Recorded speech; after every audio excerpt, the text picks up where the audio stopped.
Hello, Dr. Wallace. How is it going, Professor Treehugger? I am doing great. I just finished teaching my last class of the day not so long ago. The new school year has started off very nice, plenty of bright kids.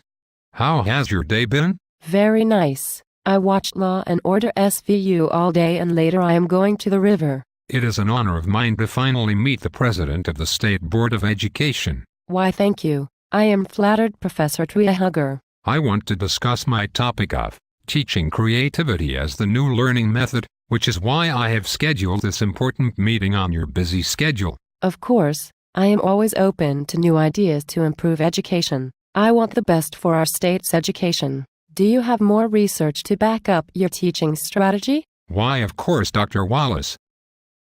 In an academic journal by Leen Tungard called Stories About Creative Teaching and Productive Learning, the author states, creative teaching goes a little deeper into the characteristics of teaching itself. Basically, you want to incorporate more open discussions in the thoughts of all students and listen more into what is being said. In another journal written by David Brinkman, who is a professor at the University of Southern California, called Teaching Creatively and Teaching for Creativity, he states, teaching creatively at any level can keep us interested in our teaching and keep the attention of our students. It is so true what Mr.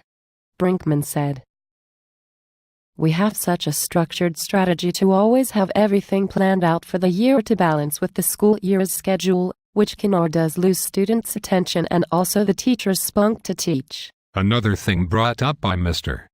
Brinkman in his article was, teaching others to become more creative is a step that many teachers do not take.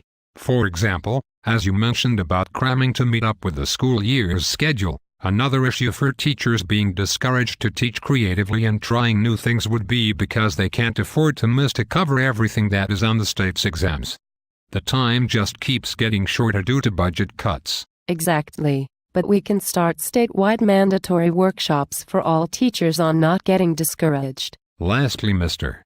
Brinkman said, encourage teachers at all levels to teach creatively and teach for creativity in their students. Thank you for sharing your research with me, Professor Treehugger. No, thank you, Dr. Wallace. You took the time of your day to come hear me out. As a former teacher, I cannot disagree. I will do all that is in my power to start a reform and reshape this state's education and hopefully influence other states. Education will never be perfect, but people like you, Professor Treehugger, are the ones who direct us towards a greater one.